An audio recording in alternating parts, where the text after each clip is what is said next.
Welcome to the Sharpe Way show. Yes, we are here this evening at 7 p.m. on the East Coast, so you got to look at my mug. That's kind of how it works. I'm very happy that you are all here. Please do what I always ask you to do. Like, comment, share. This stuff matters. That's how those cool algorithms say whether or not I'm the cool guy or not. I know you all think I'm cool, but the algorithms have to think I'm cool. Otherwise, they don't spread around the interwebs and make us super cool and awesome. As always, that helps tremendously. But what also helps is if you support my sponsors. If you are someone who likes CBD products, you want some oils, you want some creams, you want some powders, all good, head on over to grownselection.com. Make a purchase. Put in Sharpe Way 20, get 20% off. Not a bad deal at all. And of course, if you can, support the show directly. If you've got some cash out there, patreon.com/SharpeWay helps tremendously. If you say, Larry, I don't really have much cash, no worries. Head over to theadvocates.org. Share their world's smallest quiz. That's free. They like it. I like it. Everybody's happy. And of course, like, comment, share. Make sure I say that. Today, I am very lucky. I have with me someone who has done something that I was unable to do. Someone who was able to beat His Majesty, King Cuomo II. Oh, here the king. Governor of New York. I am very impressed. Happy to have the attorney himself, Todd Aldinger. How are you? Good, Larry. How are you? I'm super excited. You were able to, give him a slap.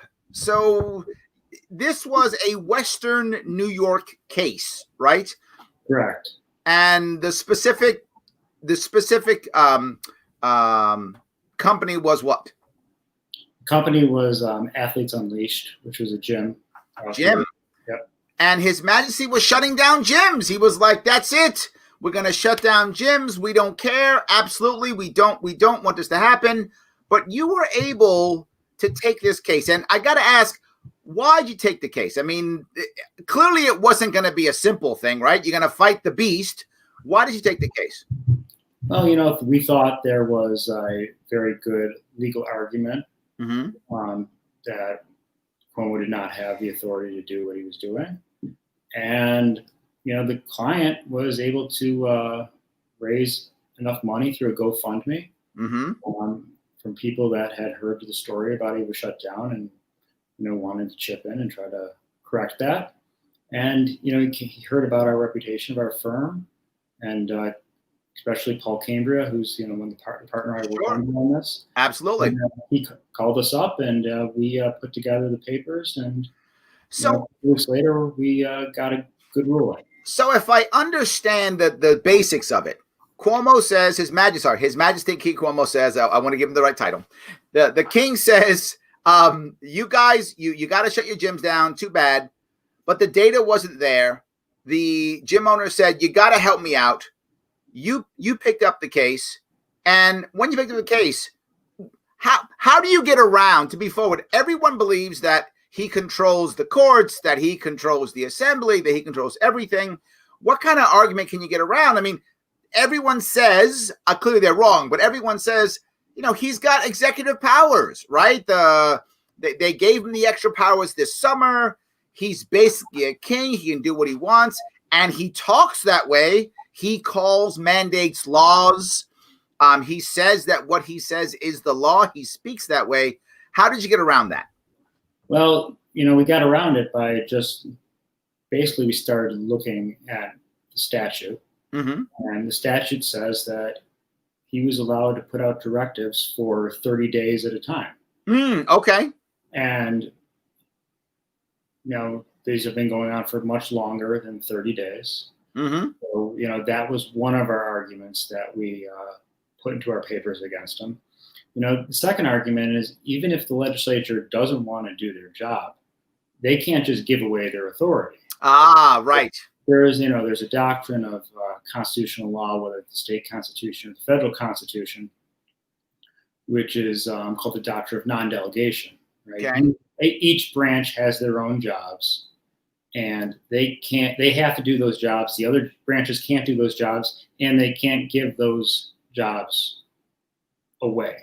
Got it. Well, they can't choose to allow Cuomo to legislate. They can't. Even if they all wanted to, they couldn't do that.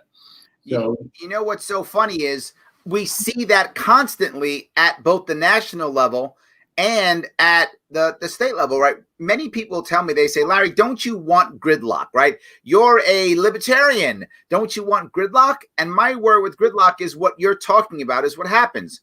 Once there's gridlock, the governors or the presidents just start making executive orders. And then now courts start getting involved and lawsuits start coming all over the place because the legislature, decides they don't want to do their job. Or worse, they don't want responsibility for the outcomes. Even worse, right? I mean, yeah, that's another problem with this is you have, legislators who are going to take credit for everything that turns out to be popular after the fact. Yes. They oppose everything that turns out to be unpopular after the fact. And, if that's how they're taking credit for everything or denying everything, yeah, citizens don't have a chance to know what the actual judgment of their legislators are. How are we going to know who to vote for? Yeah, how do they know if that person actually supported that policy when it was unknown what the accounts were going to be, the effects were going to be, or unknown what's going to be popular at the end? If you don't have a way to evaluate your legislators except them all taking credit after the fact or denying responsibility after the fact, I don't know how you walk into that ballot booth and fill out your Scantron and make an accurate decision. You got nothing to be based. You have nothing to have as your basis of knowledge. You're going away with what they said after the fact and not their judgment at the time when it mattered. Well, you did something which I thought was amazing. You didn't just say this is wrong, straight, stop it. You didn't do that. You actually had a three-pronged or three-tiered, I don't know if I'm using the right phrases, but you had three prongs of attack. Maybe that's a better way of putting it, right? Whatever. You had three different ways of doing it. Can you tell me about those three different ways that made it to where the judge had almost no choice but to just go, all right, you're right. What can I do? How did you do that? So we had, there was three prongs. The first prong was saying, well, he shouldn't be able to make directives at all. Okay. Right. And that was, it was constitutional non-delegation problem. And then we said, well, okay, if he's allowed to make these directives, the law says he can make them for 30 days. Mm-hmm. And now the law says there's two things, part of the executive law from which he's promulgating his executive orders. He's allowed to do directives and suspensions. And the law says, in one sentence, every subdivision of this law applies to directives where specifically indicated. And then the next sentence says he can suspend suspensions for 30 days. Beyond the period of 30 days, directives and suspensions last for 30 days. He can extend suspensions for additional 30 days. So it goes from saying the provisions that only apply to or that also apply to directives are going to be specifically indicated. And then the very next sentence, it does something where it talks only about suspensions and not about directives. Got it. The legislature can't get much more clear about what they intended. Right. And, clearly they intended that he could do directives for 30 days. Yep. And he could do suspensions for 30 days, but then he could extend the suspensions, which, that makes sense kind of if you have a kind of a loosey-goosey feeling of, the separation of powers. Right. Because even if he's, when he's suspending, he's not creating new law. He's just choosing not to enforce an existing law. Absolutely. Yeah. There is a basis for that type of action, executive. Sure, that makes sense for an executive to make a decision on what they're going to prioritize and how they enforce a law. That makes sense. I agree. And maybe even not, kind of saying a law doesn't exist for a specific emergency. Right. I can see that. But then if he's making a directive, you can say that there's going to be times where he needs to do some action. The legislature is not going to have time to respond. Yep. I mean, if a forest fire breaks out, you got to do something, make a action to put out the fire. You got to do that. Yep. But that makes sense. That's why you have 30 days. Sure. That might be too long. But in 30 days, the legislature is now supposed to come in and then say, yes, this is an appropriate directive. Let's codify this and make this official. Right. Or you know what? We're done. This is a bad idea. Stop. Yeah, so you've got 30 days to convince the legislature that it's a good idea, and that should be adequate time. I mean, legislature, they can all vote via Zoom or whatever software program they're using now. So it's not like they have to all come back into Albany every time. They're actually back in session now, so there's really no excuse for them Absolutely. to be reviewing these every 30 days. So that's actually when the legislature came back right after they passed this this new statute to allow them to give directives. Yeah. They passed new rules of their houses like 2 weeks later. And when they passed the new rules, they were specifically saying that they were adopting local voting so they could deal with the directives. Mm-hmm. And then he's never sent the directive back to them to ratify. And they don't want to make the tough decisions. Sure. A lot of them don't. Some of them probably do, but a lot of them don't. And they haven't really asked to make the tough decisions. Well, the funny thing, what you're bringing up here is a point that most people don't see. A lot of New Yorkers who hate Cuomo just blame Cuomo. Yeah. A lot of people outside of New York, Cuomo's the face of New York, so Cuomo's a bad guy. We hate Cuomo. I got it. But you're bringing up something else. You bring up almost a passive or an acquiescing legislature that's not only not pushing up against him when they should, or when the people probably think they should, but also they're not doing their job. They're literally letting their responsibilities lapse, and they're letting the governor, who's happy to grab all that power, I mean, happy to grab it, they're letting him grab all that power, and they're actually weakening the people. They are enabling someone to grab more power.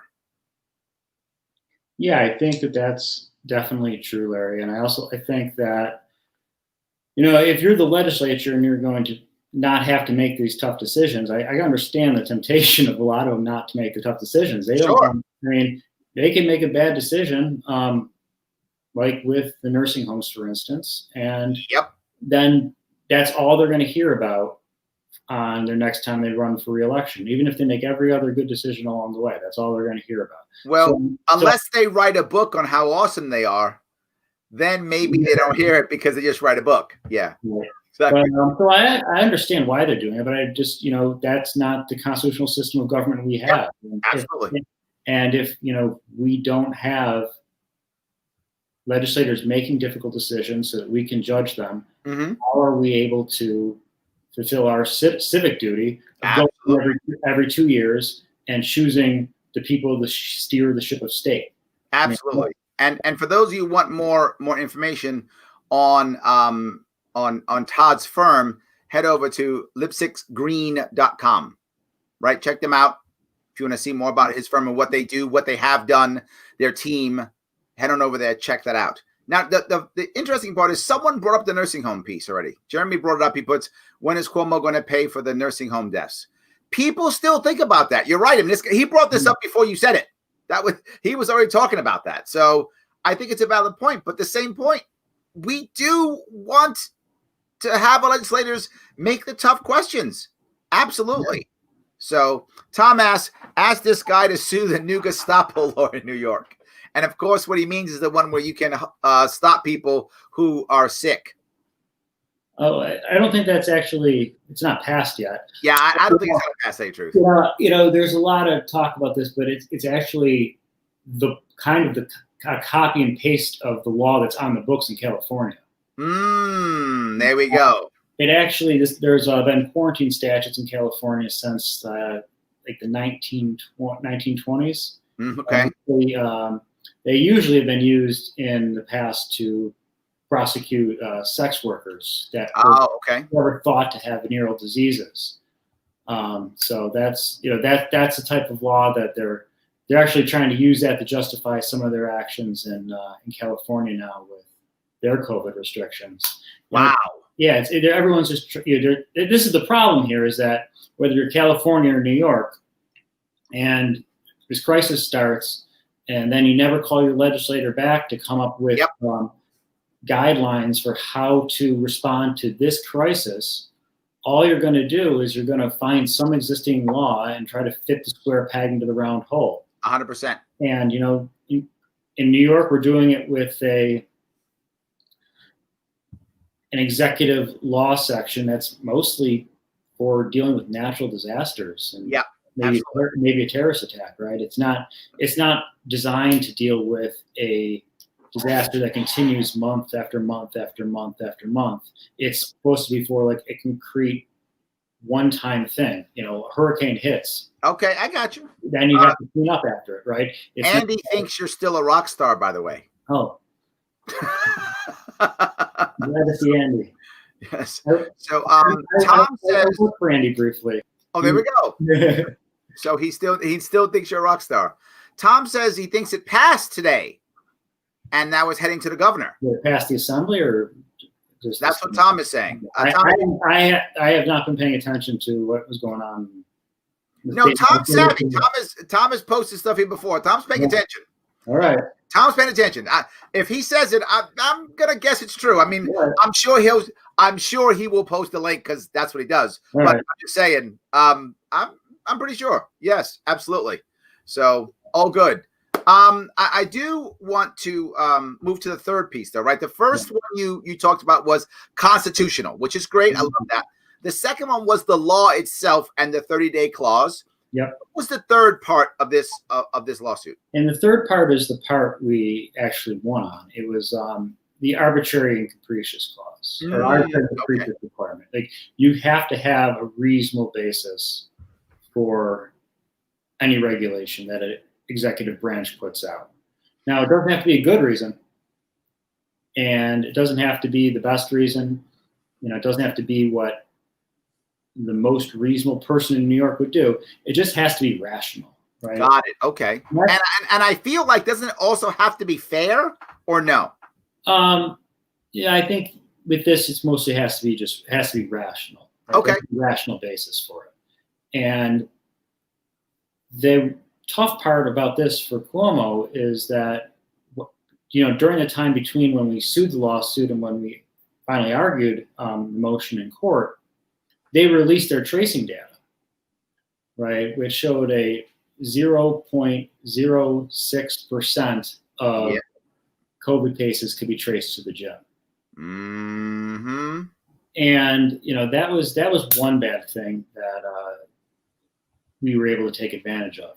The other thing is, when they tried to justify this, what they did is they were citing exclusively to studies that were completely irrelevant.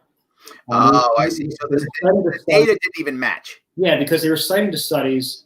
For example, we cited to a South Korean study, where there was a ton of COVID transmissions after a bunch of fitness classes in South Korea.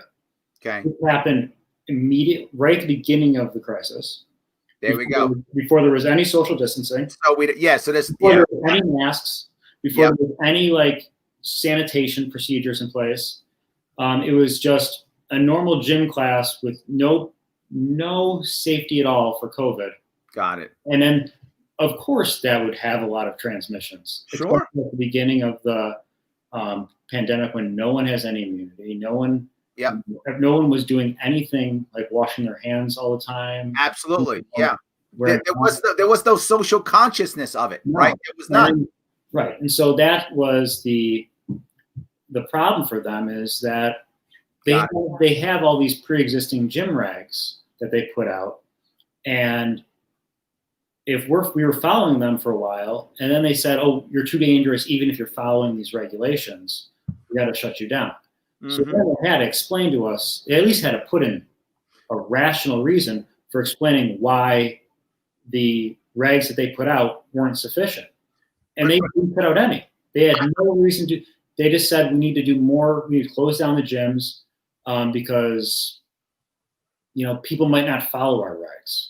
So let me go down this road. You put up 3, but you said that you won on the third one. Right. Does that mean, and this is a nuance that I think many people won't get, does that mean the first and the second were invalid?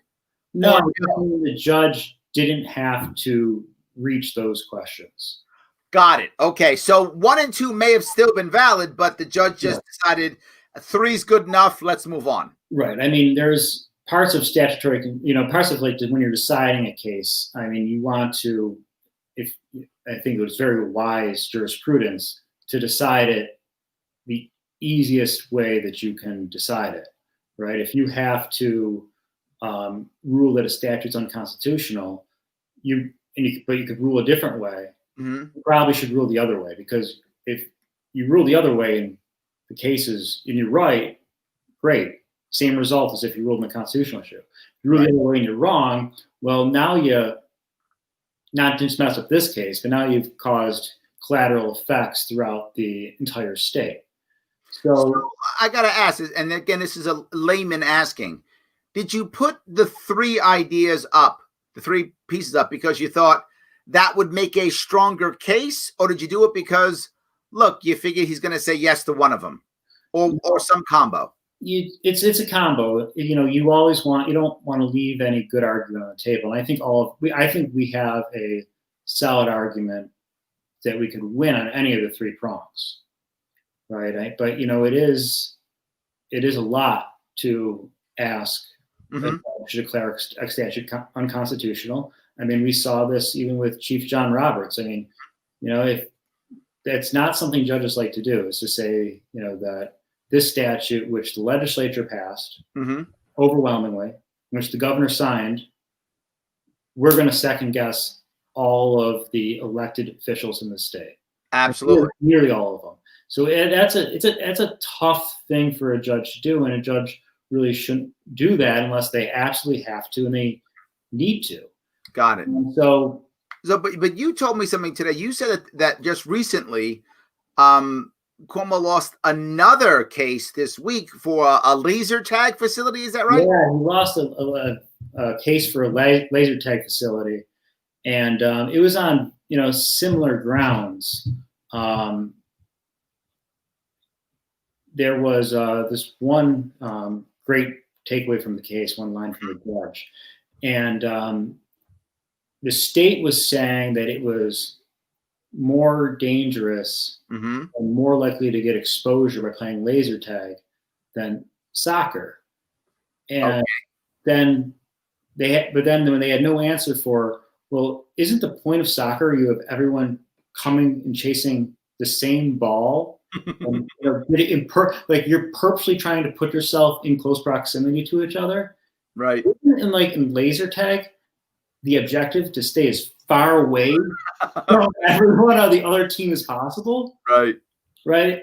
You don't want. I mean, I haven't played laser tag in a while, but you and I are on different teams, and I don't think you want me close to you. Right, absolutely. But it's funny, but they keep doing these laws. In fact, Tom put up, this is, for those guys who care, this is the actual page that that showed that it passed the House already. So it's already passed. It's heading over to the governor, right? So, wow.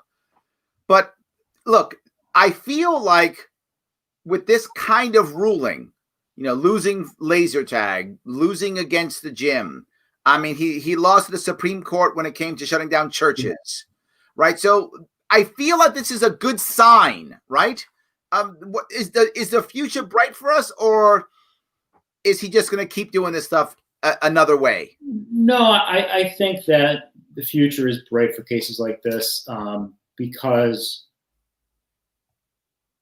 we're out of the initial stage of the emergency. Okay. I mean, at the beginning of it. Hold on, but not according to CNN. They're doing body count. They're still doing the body count, but at the beginning of it, I mean, at least we know it's now a known. We know how, or at least a known unknown. Like, we know it's here. We know about the death rate. We know about how long it's going to last for before we can immunize people. It's not a complete. What is this? We're not sure if 20% of America is going to die. Right. So in the initial stage, no court was going to overrule Cuomo. I mean, there has to be some executive authority to respond to an emergency. And I think that pretty much any court would rule that way. But once the emergency wears on and on and on for months and months and months at a time, it becomes more and more of really the status quo than normal. And you can't operate extra constitutionally or extra statutorily in what is really the new normal. I mean, but I want to touch the piece you just said, and as many libertarians, not all obviously, but many libertarians would also identify as constitutionalists, right? Right. That's a common thing that many libertarians would agree upon. Not all, obviously, but many would. The thing that drives many of those libertarians crazy is so many people don't care about the Constitution. So I love the fact that you're talking about extra constitutionality, but you also brought two other things into the courtroom. Right. You didn't just bring the Constitution into the courtroom. You said that's one, and you brought two more. And people who are watching this, people who are listening to this, I hope you got that, right? You can't just go with the Constitution. As much as some of you constitutionalists, that's the law of the land for you. For a lot of Americans, it's nice, but we want something extra. Right. I mean, that's what I think. I think you got to give the judge more than just your interpretation of the Constitution, even if it does seem like it's the only reasonable way to read it. Yep. Especially during unprecedented times. I mean, it's just you got to come to the courtroom with more bullets in your clip than that. And absolutely. You got to be able to argue on a statutory construction argument. It might want to be able to argue arbitrary capricious. I mean, if the governor was doing something that was completely needed and unquestionably backed by science, and he was doing without a legislative grant of authority, and it was clear that if he didn't do this, thousands of people would die. Yep. And it wasn't a question. It wasn't him just saying that this is my opinion that people die. It was just clear medical science. This would happen if you didn't let him do this. No court's gonna say, well, it's technically unconstitutional, even though the legislature did pass a law saying you could do this, but it's technically unconstitutional for them to do that. We're not going to let you save these lives. No court's going to do that. No judge is going to do that. But wouldn't a court? I mean, let's say, for example, and let's walk down that road. Let's walk down the road. Like again, there's a forest fire you mentioned, right? And it's coming down, and the governor then decides that firefighters can take personal cars, just take them, and just start using them as trucks to bring goods to stop the fire from killing thousands of New Yorkers, right? Right. So clearly, if it's proven that this saved thousands of New Yorkers' lives and property and such, people aren't going to be mad at the governor for that because he saved all these lives and all of these all this property. But isn't the act still unconstitutional or wrong? Isn't this what pardons are for? Right? Aren't you supposed to basically be pardoned for doing that because it was life and limb and property, but it's still bad? Am I wrong with that? I think that's exactly what the pardon power was designed for. And yeah, I mean, in that circumstance, I mean, the people that had their cars taken and they didn't return, the government should probably compensate them for that use. Sure. I mean, I don't think anyone would try to, hold them liable for the act of using them if it was that seriously needed. And so, but we're past that stage. Got it. And that's really why, this case was timed well, because if he would have made these arguments right away on day 31 after he put out a directive, no court was going to go that hard. But and still at that time, no one knew the science. But now, after 9 months, after having adequate time to consult the legislature, after having, if you're going to put out all these regulations, well, you better be trying to study their effectiveness. Yeah, but there is an actual problem with this, and I bring this up often. Once you start with the mandates, right? The second you say, I'm not sure if masks work, but we're doing masks, and that's it, mask mandate. And if you don't do it, I'm going to fine you. I'm going to, put you in prison maybe, or I'm going to take your liquor license, or insert form of government violence you want to insert here, right? Whatever that is.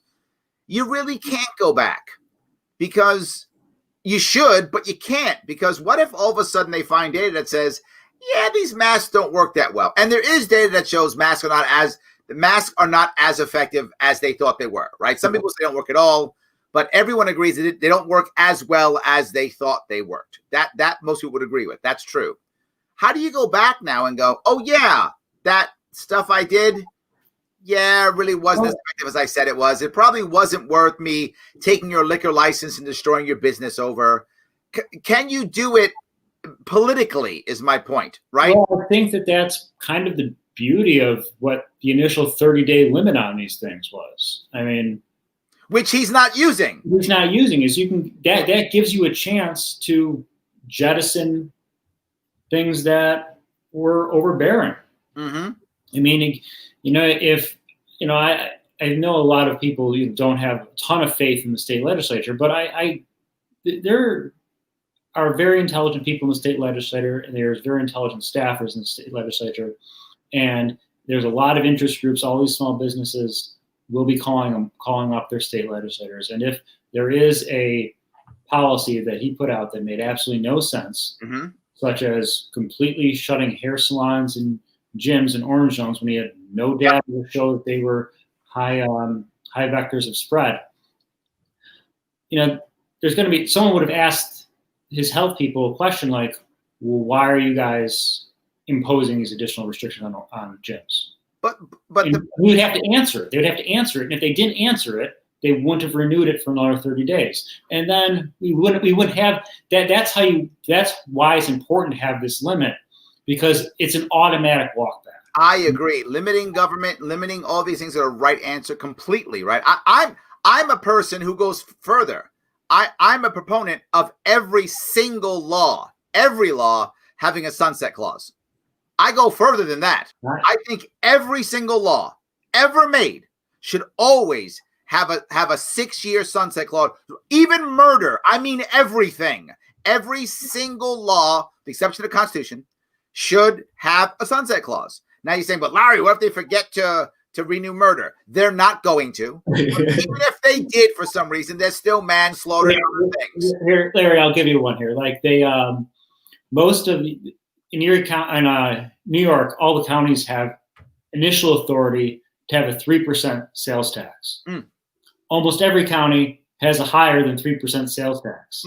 Yes. Their ability to charge over 3% sales tax for each individual county is usually on a 1 or 2 year sunset bill. Guess what? The state never forgets. Yes. We do. Absolutely. They have never forgotten to extend the additional sales tax. That's my point. You're not going to mess with their money. They're going to remember every single time. That's a perfect example. Whenever someone says, "Oh, well, murder might be legal," no, they won't do it. I mean, and if you do a 6-year sunset, just pass the new murder statute every year. It'll never be more than 5 years or less than 5 years from expiring. Absolutely, 100%. Yeah. So I would say every single law, because then all the bad laws go away. Then, I mean, if we didn't require a law for it, and we haven't had to use a law in 5-6 years, we're good, right? We probably don't need the law, right? It's fine, and it'll go into something else. I'm a big fan about that. I would love the laws to be a whole lot slimmer. So I'm with you 100%. So if we actually use the statute, then we actually might be able to end some of these bad things. But the point I keep bringing up is, hold on, see if I can grab it. There's so many. We have a lot of good comments here, and I want to bring up some of the comments. Cliff says, in a year, we have data now. Data is what drives science, and now we have it, and now the restrictions can be proved to be excessive. And this is what Todd is saying, yes. And what I'm saying is, but politically, we can't, Cliff. Think about it. We're still shutting down schools. Right. Schools have been proven to not be super spreaders. In fact, most scientists will tell you schools are the safest places for kids. 75% in New York State of all, 74% in New York State of all the new cases come from home. Yeah, this is exactly what we were talking about, Larry. I mean, we have data now. Most of these policies have been in place for 9 months, 8. Yeah, and there's definitely data to evaluate them, and they should be evaluated, and they shouldn't just be allowed to persist. And maybe there's some things that need to be even more, but there's definitely a lot of things that we know are excessive at this point, and we need to be able to calibrate the response better. Absolutely. And the problem is if the governor doesn't, everyone's gonna say he made a mistake. Mm-hmm. He's never gonna back down and say he made a mistake. That's the problem. Well, he can't do it politically, and that's why he should want to go to the legislature and say, renew all my things, or tell me which ones that you guys don't support anymore. And make them there in the government of New York with him as it's intended under the Constitution. Absolutely. Well, Connie says it all goes back to Sharpe and cart theory. Mandates assume that people will not do the right thing. But Connie, I'm gonna touch two pieces to that. The first one is he actually said it. If I've gone through and I've torn up some of his press conferences here on the show, and one of the things he actually said was, we had 98% compliance, 99% compliance. New Yorkers know what to do. So that's why we put in a mandate. What? So because New Yorkers were 99 and 98% compliant, we then put in a mandate. Why was that stupid? Like, that makes no sense at all. If we're already complying, what's the need for a mandate? And once we put the mandate in, that's when people rebelled. The mask came off once the mandate came out. Because there's a saying about people. People say people hate change. That's not true. People love change. We change all the time. What people hate is being changed. If I choose to wear a mask, I'm happy wearing it. You tell me to wear it, taking that mask off. Right? It's if you give me the choice, I do it. I'll change myself every day of the week if I want to. I don't want you changing me. And I think that's the nuance that people don't get. So I'll go to the piece that I brought up earlier. Yep. And that is, I put this out, now it's 10 months ago, last March, and it's at 9 months, whatever my math is, 10 months ago. I talked about how we can handle this. And the thing I mentioned is, imagine everyone listening, watching, if the governor, instead of saying, we got to do something, we're New Yorkers, let's start mandating stuff. If he instead just said, hey, New York, we don't know everything about this disease yet. We don't know. We don't know about the virus. Let me tell you what we think. We think masks are going to help, right? That's what we believe. So here's what I'm going to do as governor. I'm going to wear a mask, and I'm going to use the power that I have, which is state employees, and I'm going to ask and mandate that all state employees, when they are public facing, they will also wear a mask.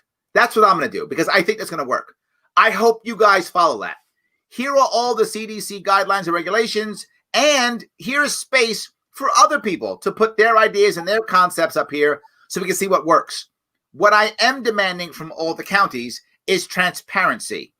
Tell me everything you're doing and report to me so we can see what's actually working.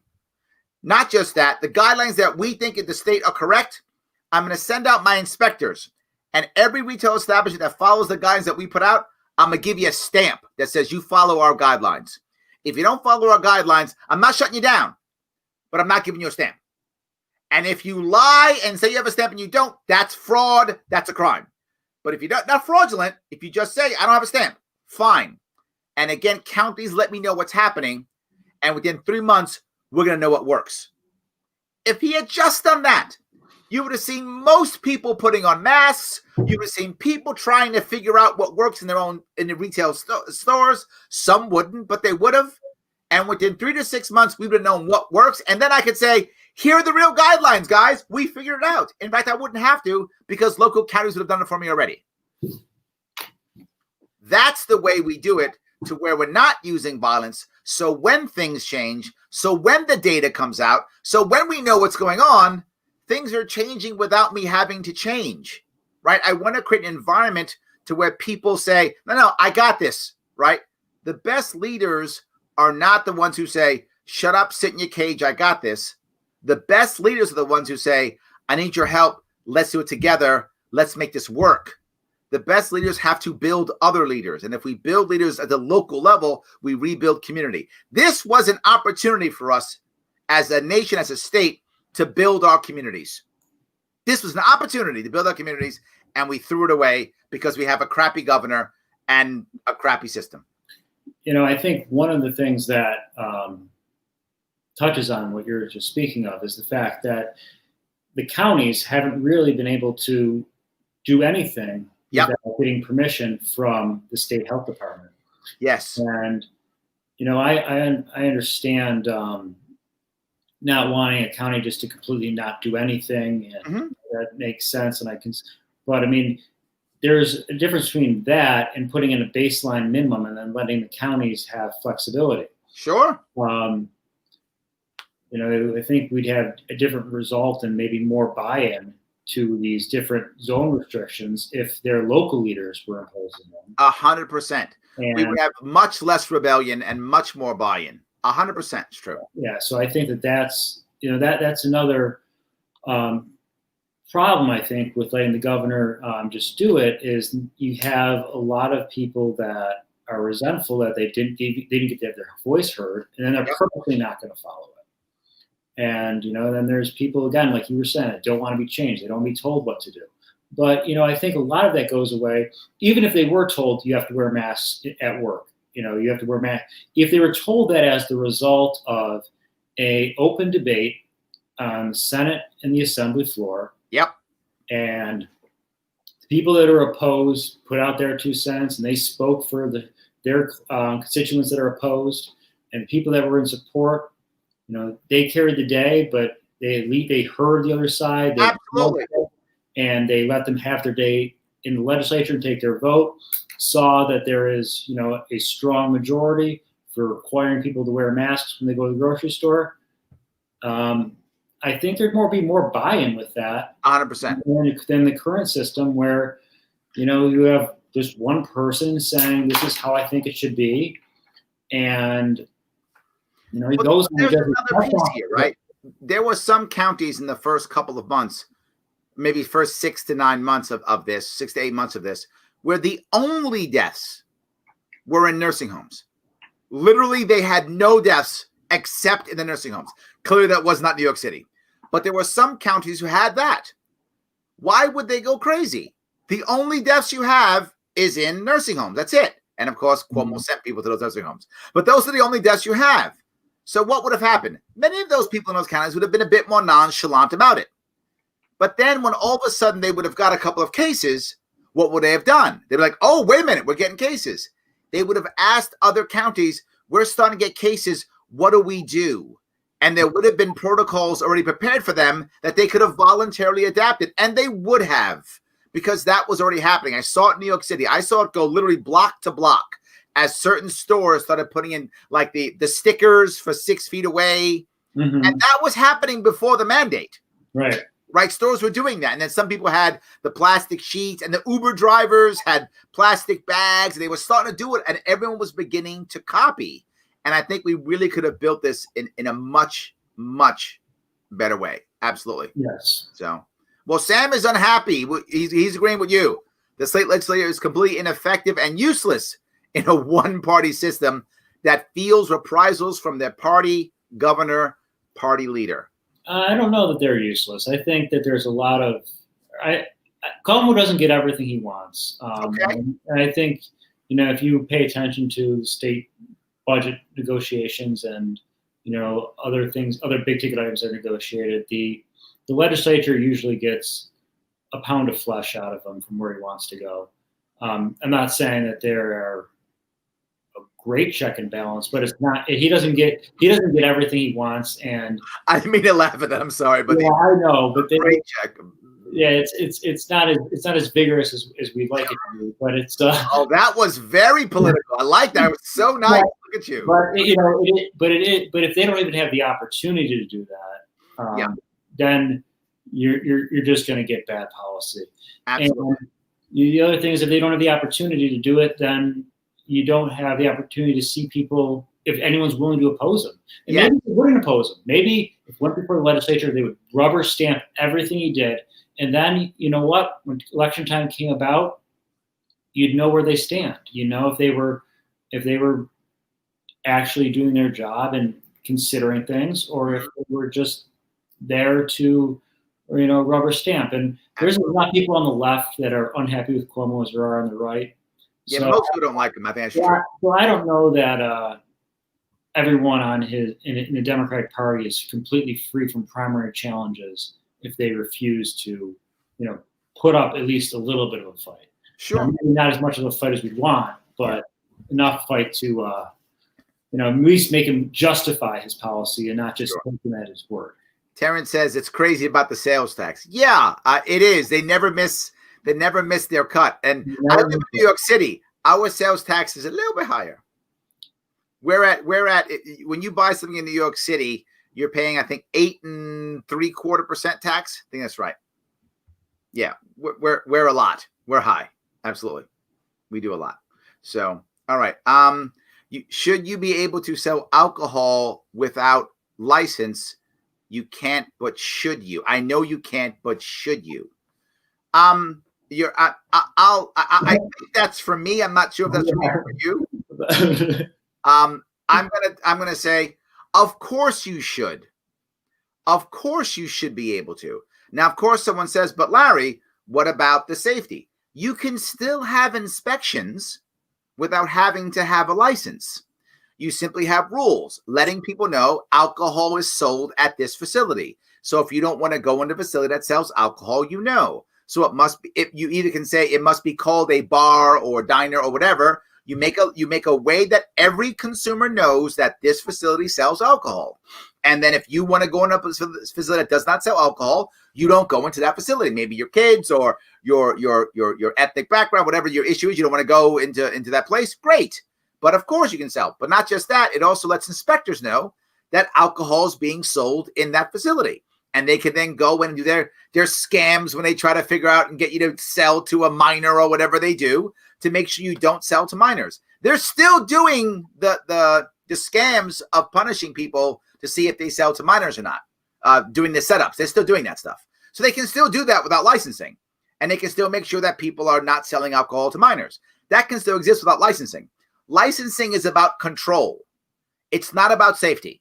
It never was about safety. It's not about safety now. It's about control and a money grab.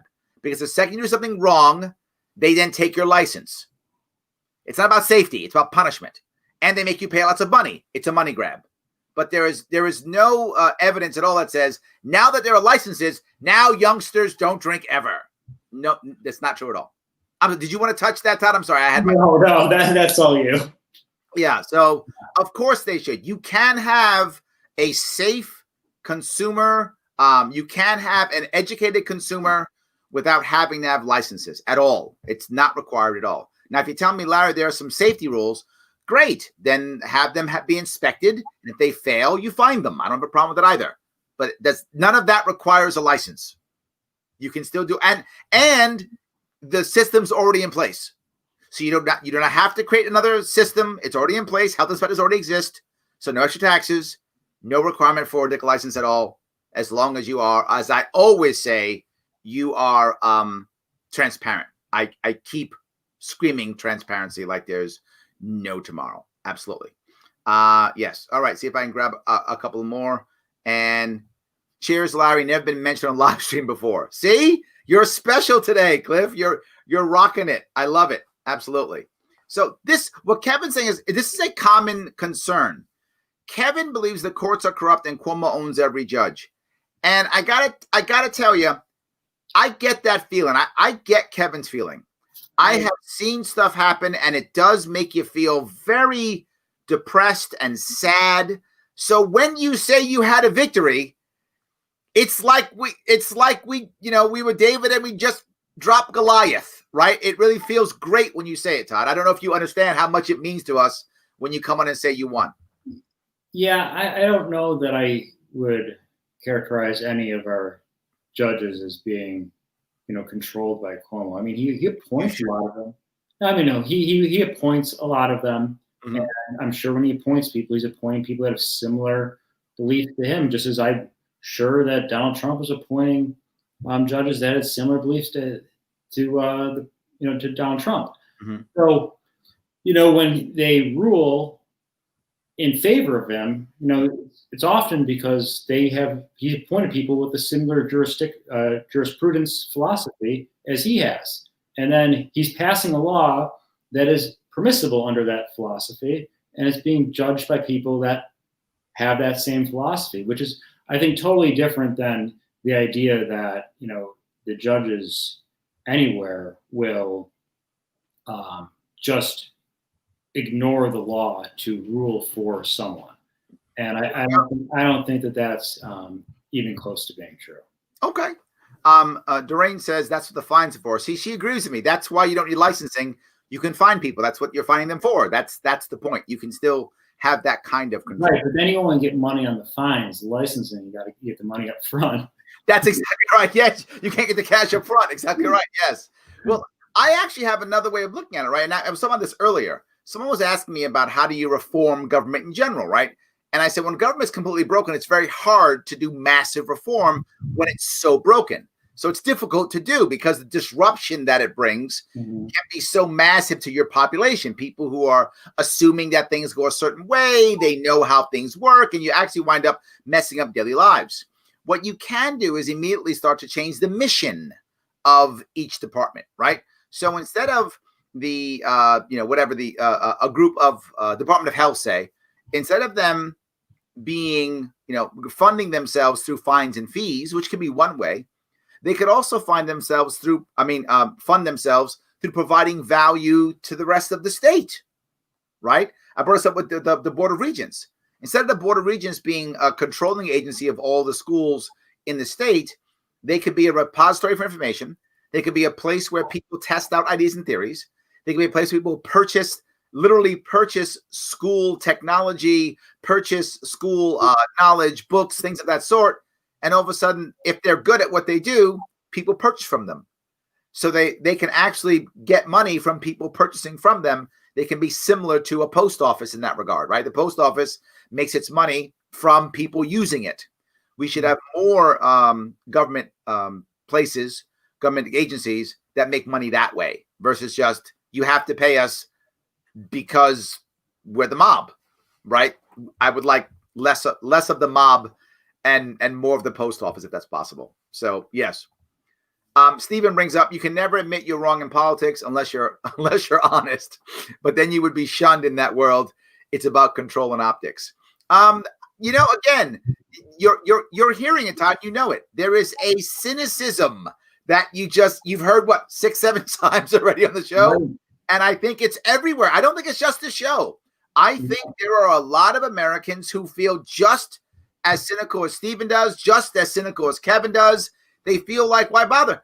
They feel that it's rigged, right? I'm using the president's word, but I think people believe it. They feel that it's all rigged.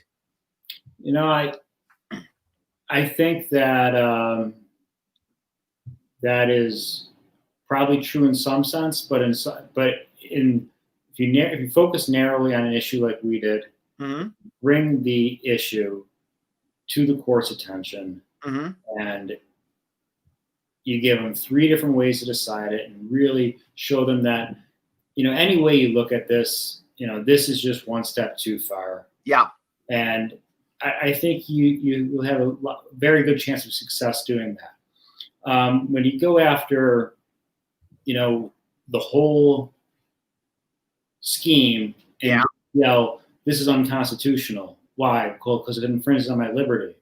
Well, you gotta go deeper than that. I think if you're trying to unwind something that's this complicated and this overarching, you got to be very meticulous about it. Yep. And peel back just one layer at a time. Don't try to reclaim the Constitution of I know it's so hard. The 1800s overnight. I mean, people want it. Look, Todd, I'm with you. I'm agreeing.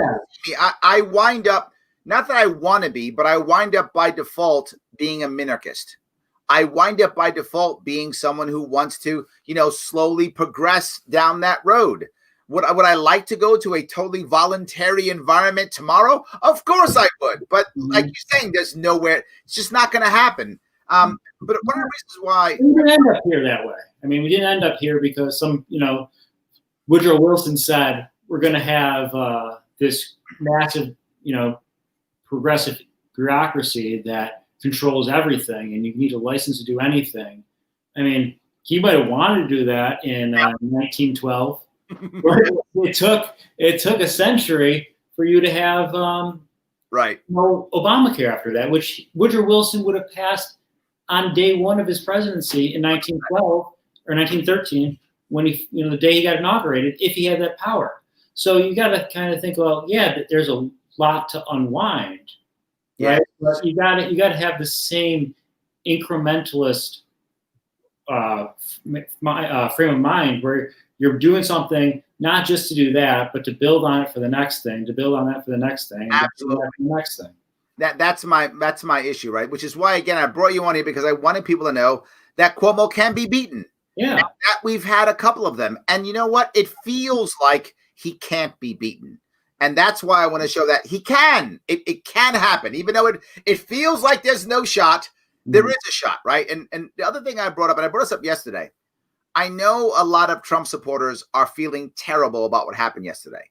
And I am seeing a lot of Trump supporters are like, I'm out. I'm out. No more politics for me. And one reason why I'm bringing you on too is I want those people who are Trump supporters to realize the war isn't over. The battle's lost. Battle's lost. But that's just one battle. That's not the war. The war to change, the war to make things better, that war isn't over. And if you're a Trump supporter and that's your guy and you want him to move forward, great. It's time to reorg now. And you know what else you could do? You could join the Libertarian Party too, is all I'm saying, right? We're here. We are still here if you still want to move that ball forward, right? Sometimes it's got to be step by step by step. The battle continues. I'm asking my people who are watching and listening who are Trump supporters, please don't check out. That's all I'm asking you to do. Don't check out. Still stay in the game.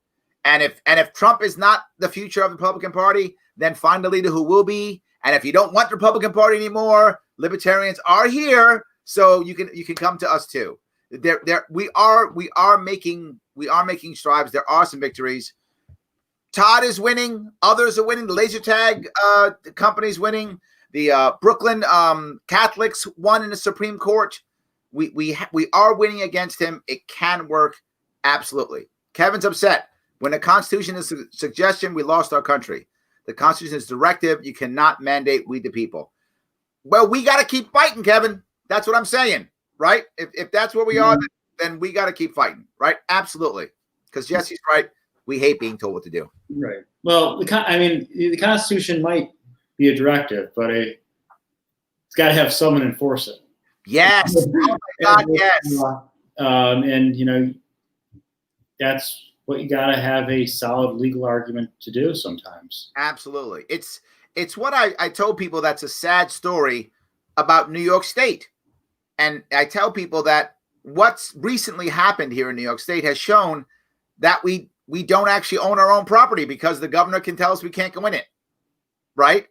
We can't go in it. So now we have to go to court like you did, Todd, and say, no, I own my property. And you would think, well, you don't have to go to court for that.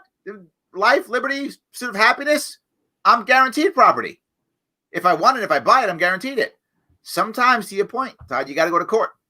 Sometimes you got to make sure they're going to enforce it right, that they're going to absolutely make that work. It's absolutely true. And the good thing is that sometimes when they overreach, they create law that applies to everyone, that shuts down that overreach for decades to come.